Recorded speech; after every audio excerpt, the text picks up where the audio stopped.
चलिए हम देखते हैं साइंस के एनसीईआरटी क्लास 8 के 8 चैप्टर हैं और चैप्टर का नाम है कोशिका संरचना एवं प्रकार। ये देखेंगे तो आप पहले ही पढ़ चुके हैं कि हमारे आसपास के वस्तुएं या तो सजीव है या निर्जीव। साथ ही आपको यह भी याद होगा कि सभी सजीव कुछ मूलभूत कार्य संपादित करते हैं। क्या आप इन कार्यों की सूची बना सकते हैं? विभिन्न अंगों के समूह विभिन्न कार्य करते हैं जो आपके द्वारा सूचीबद्ध किए गए हैं। इस अध्याय में आप अंगों की संरचनात्मक मूलभूत इकाई के विषय में पढ़ेंगे जिसे कोशिका कहते हैं। कोशिकाओं की तुलना हम ईंटों से कर सकते हैं। जिस प्रकार विभिन्न ईंटों को जोड़कर भवन का निर्माण किया जाता है, उसी प्रकार विभिन्न कोशिकाओं एक दूसरे से जुड़कर प्रत्येक सजीव के शरीर का निर्माण करती है। कोशिका की खोज देखें तो रॉबर्ट हुक ने 1665 में कॉर्क के स्लाइड का सामान्य आवर्धक यंत्र की सहायता से अध्ययन किया और कॉर्क पेड़ के छाल का एक भाग है। उन्होंने कॉर्क की पतली स्लाइड ली और उसका सूक्ष्मदर्शी की सहायता से अध्ययन किया। उन्होंने कॉर्क के स्लाइड में अनेक कोष्ठ युक्त अथवा विभाजित बक्से देखे और बक्से मधुमक्खी के छत्ते के समान दिखाई देती है।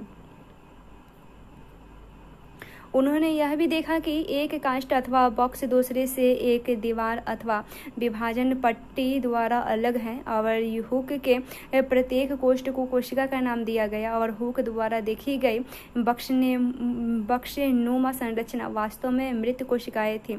सजीवों की जीवित कोशिकाओं को संवर्धित सूक्ष्मदर्शी की खोज के बाद ही देखा जा सकता है और रॉबर्ट हुक के प्रेक्षण के लगभग 150 वर्ष बाद तक की कोशिकाओं के विषय में बहुत कम जानकारी थी। आज हमें कोशिका की संरचना एवं कोयले के कार्यों के विषय में कोशिका की संरचना एवं उसके कार्यों के विषय में बहुत अधिक जानकारी है और यह अधिक आवर्धन क्षमता वाले संवर्धित सूक्ष्मदर्शी एवं अन्य तकनीकी द्वारा ही संभव हो सकता है। देखते हैं कोशिका। तो भवन के लिए ईंटों एवं सजीवों में कोशिका दोनों ही मूलभूत संरचनात्मक इकाई हैं। यद्यपि भवन निर्माण में एक समान ईंटों का प्रयोग होता है तो परंतु उनकी आकृति, डिजाइन एवं साइज अलग अलग होते हैं। इसी प्रकार सजीव जगत के जीव एक दूसरे से भिन्न होते हुए भी कोशिकाओं के बने होते हैं। निर्जीव ईंट की अपेक्षा सजीवों की कोशिकाओं की संरचना अधिक जटिल होती है। पहली कहती है मुर्गी का अंडा आसानी से दिखाई दे सकता है। क्या यह एक कोशिका है अथवा कोशिकाओं का एक समूह? तो मुर्गी का अंडा एक एकल कोशिका है तथा आकार में बड़ा होने के कारण इसे नग्न आंखों से भी देखा जा सकता है। देखते हैं सजीवों में कोशिका की संख्या, आकृति एवं साइज में विभिन्नता होती है। तो वैज्ञानिक किस प्रकार सजीव कोशिकाओं का परीक्षण एवं अध्ययन करते हैं? वह सूक्ष्मदर्शी का उपयोग करते हैं जिसकी सहायता से वस्तु के आवर्धिक प्रतिबिंब का अध्ययन किया जा सकता है। कोशिका के संरचना का विस्तृत अध्ययन करने के लिए अभिरंजक का उपयोग किया जाता है। पृथ्वी पर लाखों जीव हैं, वह आकृति एवं साइज में भिन्न है। अनेक अंगों की आकृति, साइज एवं कोशिकाओं की संख्या में भी भिन्नता होती है। आइए इनमें से कुछ का अध्ययन करें। कोशिका का संख्या देखें। क्या आप किसी लंबे वृक्ष अथवा हाथी जैसे विशाल जंतु के शरीर में पाए जाने वाली कोशिकाओं की संख्या का अनुमान लगा सकते हैं? यह संख्या अरबों खरबों में भी हो सकती है। मनुष्य के शरीर में कई खरब कोशिकाएं पाई जाती है जो आकृति एवं साइज में भिन्न होती है। कोशिकाओं के विभिन्न समूह अनेक प्रकार के कार्य करते हैं। 1 अरब में 100 करोड़ होते हैं और 1 करोड़ में 100 लाख होते हैं। वह जीव जिनका शरीर एक दूसरे से अधिक कोशिकाओं का बना होता है उसे बहुकोशिका कहते हैं। छोटे जीवों में कोशिकाओं का कम संख्या उनके क्रियाकलापों को किस प्रकार प्रभावित नहीं करती है? आपको जान कर आश्चर्य होगा कि अरबों संख्याओं वाले जीवों के जीवन का आरंभ एक कोशिका से ही होता है जो एक निषेचित अंडा है और निषेचित अंडा गुणन करता है तथा वृद्धि एवं परिवर्धन के साथ कोशिकाओं की संख्या बढ़ती जाती है। जैसे चित्र यहाँ 8.3 में ए और बी को देखिए और इसमें दोनों जीव एकल कोशिका के बने होते हैं। एक कोशिका वाले जीवों को एक कोशिका जीव कहते हैं। और एक कोशिक जीव भी वह सभी आवश्यक क्रियाएं करता है जो बहुकोशिक जीवों द्वारा की जाती है। एक कोशिक जीव जैसे कि अमीबा भोजन का अंतर्ग्रहण करता तथा पचाता है, अवश्वसन, उत्सर्जन, वृद्धि का प्रजनन भी करता है। बहुकोशिक जीवों में यह सभी कार्य विशिष्ट कोशिकाओं के समूह द्वारा संपादित किए जाते हैं। कोशिकाओं का यह समूह ऊतक का निर्माण करते हैं तथा विभिन्न ऊतक अंगों का निर्माण करते हैं। क्रियाकलाप देखें, अपने अध्यापक से अमीबा एवं पोटेशियम के स्थायी स्लाइड सूक्ष्मदर्शी यंत्र से दिखाई सकते हैं, दिखने के लिए बोलिए और ये दिखाई देते हैं। और इससे के अतिरिक्त अध्यापक तालाब के से जल एकत्र करके स्लाइड बनाकर उस जल से उपस्थित जीवों को दिखा सकते हैं। देखते हैं कोशिका की आकृति देखते हैं, जैसे चित्र 3.8.3 के ए में हमने देखा। चित्र में दर्शाए गए अमीबा की आकृति को आप किस प्रकार परिभाषित करेंगे? आप कह सकते हैं कि इसकी आकृति अनियमित है। वास्तव में अमीबा की कोई सुनिश्चित आकृति नहीं होती, यह अपनी आकृति बदलता रहता है। इसके मुख्य शरीर में बाहर की ओर परिवर्तित लंबाई के परिवर्तन उभरते हुए दिखाई देते हैं और इन्हें अनुपादाभ कहते हैं। जैसे कि आप क्लास 7 में पढ़ चुके हैं कि यह प्रवर्ध अमीबा की गति के समय अथवा भोजन का अधिग्रहण करते समय बनते एवं बिगड़ते रहते हैं। पहली गति, अपनी आकृति बदलने से अमीबा को क्या लाभ होता है? बुझो कहता है अमीबा की बदलती हुई आकृति पादप के बनने के कारण होती है, जो उसे गति प्रदान करने एवं भोजन ग्रहण करने में सहायता होता है। मनुष्य के रक्त में पाई जाने वाली श्वेत रक्त कोशिका यानी WBC की एक कोशिकीय संरचना का उदाहरण है, जो अपनी आकृति बदल सकती है। WBC एक कोशिका है, जबकि अमीबा एक पूर्ण विकसित जीव है जिसका स्वतंत्र अस्तित्व है। आपके विचार में उन जीवों में कोशिकाओं की आकृति कैसी होगी जिनमें लाखों कोशिकाएं होती हैं? जैसे चित्र यहाँ 8.4 में ABC में मानव के विभिन्न प्रकार की कोशिकाएं जैसे कि रक्त पेशी तंत्रिका कोशिका भी दिखाई गई है। विभिन्न आकृतियों उनके विभिन्न कार्यों से संबंधित है। कोशिका ये सामान्यतः गोलीय, चपटी, गोल अथवा लंबी हो सकती है, जैसे यहाँ चित्र में दर्शाया गया है। और कुछ कोशिकाएं लंबी होती है जिससे कि दोनों शरीर नुकीले होते हैं। इनका आकार तर्कनुमा होता है, जैसे चित्र B में दर्शाया गया है। कभी कभी कोशिकाएं बहुत लंबी होती है। कुछ कोशिकाएं शाखान्वित होती है, जैसे तंत्रिका कोशिका, जैसे C में यहाँ दर्शाया गया है। तंत्रिका कोशिका संदेश प्राप्त कर और उनका स्थानांतरण करती है, जिसके द्वारा यह शरीर में नियंत्रण एवं समन्वय का कार्य करती है। ए वाली है गोलाकार रक्त कोशिका, बी वाली तर्कनुमी पेशी कोशिका, सी वाली है लंबी शंखान्वित तंत्रिका कोशिका। क्या आप अनुमान लगा सकते हैं कि कोशिका का कौन सा भाग इसे आकृति प्रदान करता है? कोशिका के विभिन्न संगठन एक झिल्ली द्वारा परिबद्ध होते हैं। यह झिल्ली पौधे एवं जंतुओं की कोशिका को आकृति प्रदान करते हैं। पादप कोशिका में एक अतिरिक्त आवरण होता है जिसे कोशिका भित्ति कहते हैं और यह कोशिकाओं को आकार एवं दृढ़ता प्रदान करती है। जीवाणु कोशिकाओं में भी कोशिका भित्ति पाई जाती है। कोशिका का साइज देखें, सजीवों में कोशिका का साइज 1 मीटर का 10 लाखवें भाग यानी माइक्रोमीटर अथवा माइक्रोन के बराबर छोटा हो सकता है अथवा कुछ सेंटीमीटर लंबा भी, परंतु अधिकतम कोशिकाएं अति सूक्ष्मदर्शी होती है एवं नग्न आंखों से दिखाई नहीं देती। उन्हें सूक्ष्मदर्शी द्वारा बड़ा अथवा अवर्धित करना आवश्यक है। सबसे छोटी कोशिका का साइज 0.1 से 0.5 माइक्रोमीटर है, जो कि जीवाणु कोशिका है। सबसे बड़ी कोशिका शुतुरमुर्ग का अंडा है, जिसका साइज 170 mm गुणे 130 mm होता है। क्रियाकलाप देखिए, मुर्गी का एक अंडा उबालिए और उसका छिलका अलग कीजिए। क्या आप इसमें देखते हैं? एक सफ़ेद पदार्थ केंद्र के पीले भाग को घेरे हुए हैं। सफ़ेद भाग इसमें के एल्ब्यूमिन है, जो उबालने पर ठोस में परिवर्तित हो गया है, और पीला भाग युक है। यह एक एकल कोशिका का भाग है। आप इससे आवर्धक उपकरण के बिना भी देख सकते हैं। पहली कहती है, क्या हाथी की कोशिकाओं चूहे की कोशिकाओं से बड़ी होती हैं? किसी कोशिका का साइज का संबंध किसी पौधे अथवा जंतु की साइज से नहीं होता। ऐसा बिल्कुल भी आवश्यक नहीं है कि हाथी की कोशिका चूहे की कोशिकाओं से बहुत अधिक बड़ी हो। कोशिकाओं के साइज का संबंध उसके परिकार्य से है। उदाहरण के लिए तंत्रिका कोशिका हाथी एवं चूहे दोनों से ही लंबी एवं शंखान्वित होती है। यह संदेश के स्थानांतरण का कार्य करती है। कोशिका संरचना का प्रकार देखें।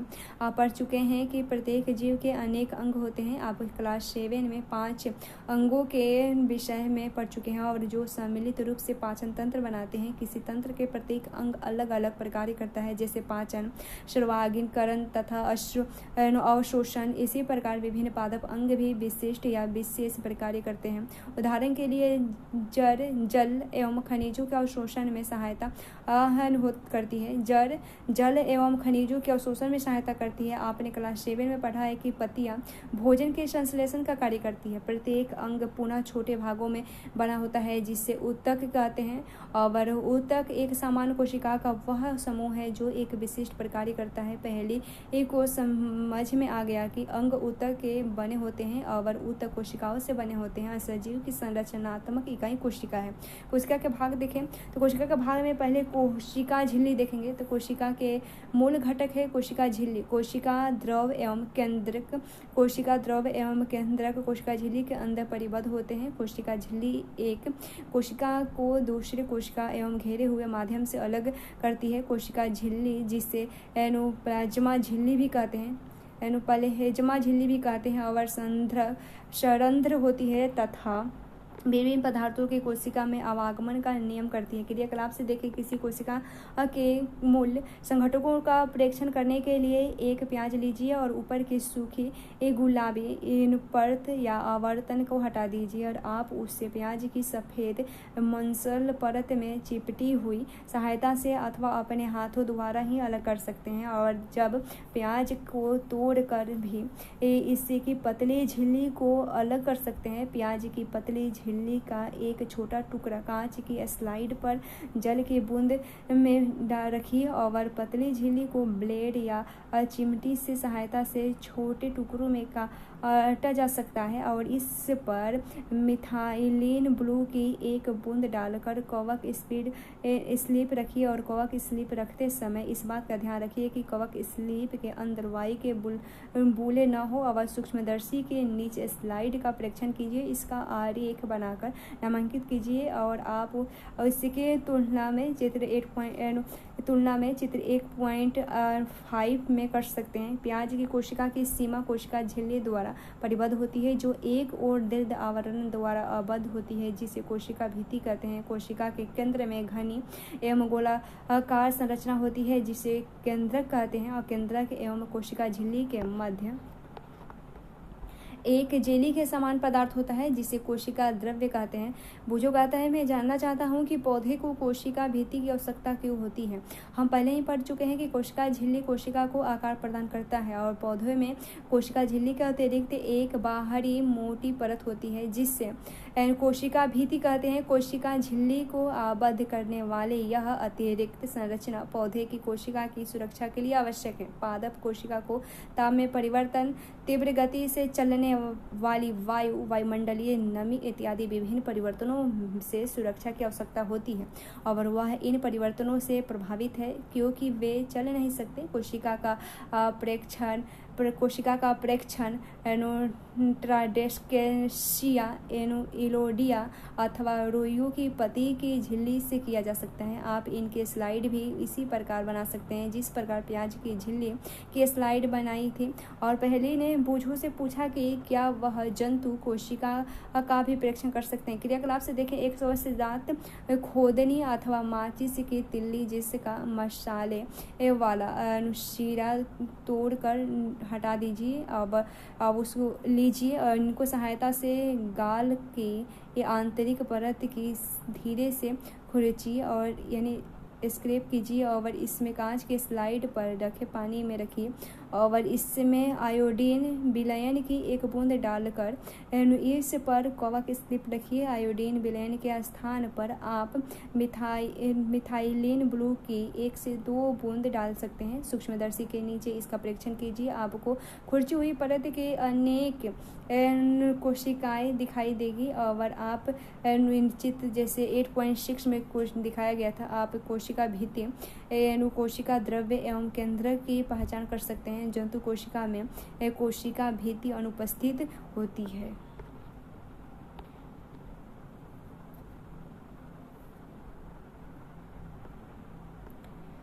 उसके बाद कोशिका द्रव्य देखें, यह एक जलीय पदार्थ है जो कोशिका झिल्ली एवं केंद्र के बीच पाया जाता है। कोशिका के अन्य संगठन अथवा कोशिका कांग कोशिका द्रव्य में ही पाए जाते हैं। यह है माइटोकॉन्ड्रिया, गाल्जिकाए, राइबोसोम इत्यादि। आप इनके विषय में अगली कक्षा में पढ़ेंगे। और केंद्रक सजीव, केंद्रक देखते हैं तो सजीव कोशिका का यह एक महत्वपूर्ण संगठन है। सामान्यतः यह गोलाकार होता है केंद्रक और तथा कोशिका के मध्य भाग में स्थित होता है। इसे सरलतापूर्वक अभिरंजित करके सूक्ष्मदर्शी के नीचे आसानी से देखा जा सकता है। और केंद्रक कोशिका द्रव्य में एक झिल्ली अथवा अलग रहता है जिसे केंद्रक झिल्ली अथवा केंद्रक वरण कहते हैं। और यह झिल्ली भी संरंध्र होती है तथा कोशिका द्रव्य एक केंद्रक के बीच स्थानों के आवागमन को नियंत्रित करती है। उच्च आवर्धन क्षमता वाले सूक्ष्मदर्शी द्वारा रखने पर हमें केंद्रक में एक छोटी सघन संरचनाएं दिखाई देती है। उसे केंद्रिका अथवा न्यूक्लियोलस कहते हैं। और इसके अतिरिक्त केंद्रक में धागे के समान संरचनाएं भी होती है जो क्रोमोसोम अथवा गुणसूत्र कहलाते हैं। यह जीन के धारक हैं तथा आनुवंशिक गुणों अथवा लौड़ों को जनन के अगली पीढ़ी में स्थानांतरित करते हैं। गुणसूत्र कोशिका विभाजन के समय ही दिखाई देते हैं।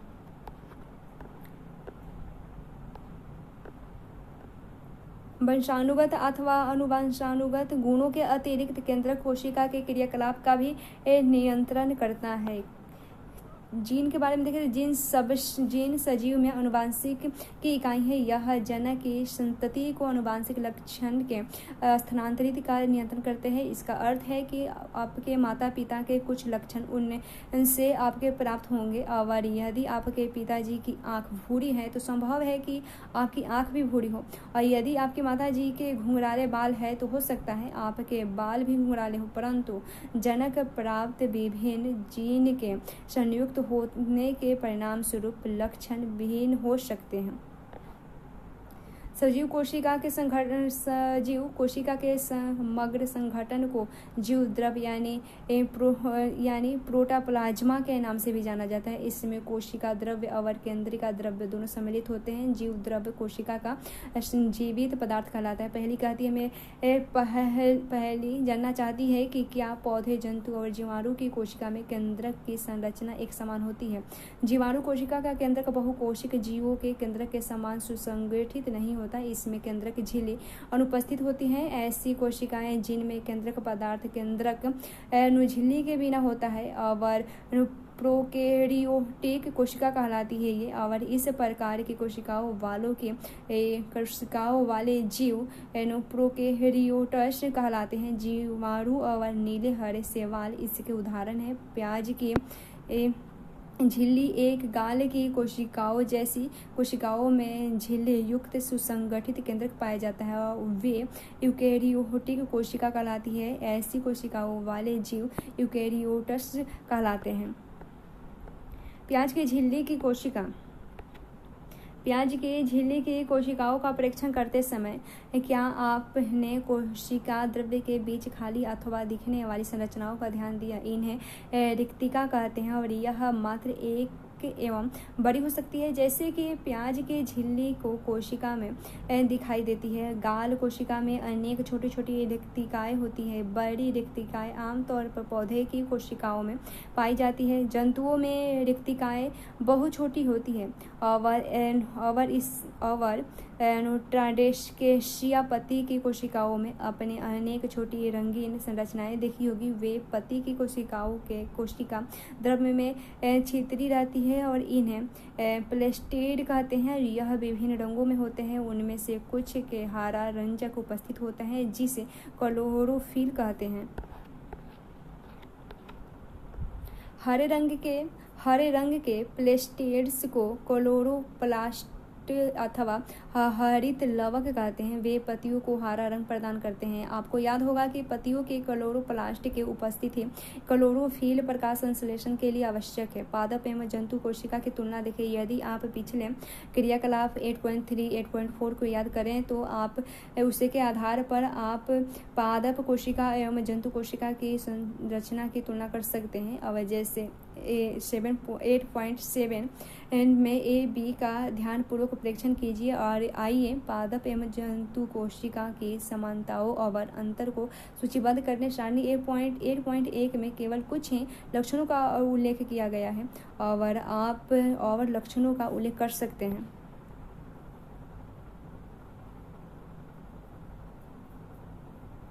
जैसे बीच वाली ही केंद्रक है और उसके बाद बाहर वाली सतह कोशिकीय द्रव्य है और जो रिक्तिका है जो सफ़ेद कलर की है और उसके बाद जो बाहर वाली सबसे बाहर वाली है वो कोशिका झिल्ली है। पादप कोशिका एवं जंतु कोशिका की तुलना यहाँ पर दिया गया है। कोशिका का नाम पादप कोशिका और जंतु कोशिका। तो कोशिका झिल्ली उपस्थित होती है पादप कोशिका में और जंतु कोशिका में वो भी उपस्थित होती है और कोशिका भित्ति उपस्थित होती है पादपों में और जंतुओं में और अनुपस्थित होती है। प्रमुख शब्द हैं कोशिका, कोशिका झिल्ली, कोशिका भित्ति, हरित लवक यानी क्लोरोप्लास्ट, गुणसूत्र, कोशिका द्रव्य, यूकेरियोट जीन, बहुकोशिका, केंद्रक झिल्ली, केंद्रिका यानी यूनिक्लियोरस, केंद्रक अंग, कोशिकांग, प्लेज्मा झिल्ली, प्लेस्टिड, प्रोकैरियोट, पदाव, उत्तक, एक कोशिका और रिक्तिका, श्वेत रक्त कोशिका यानी WBC।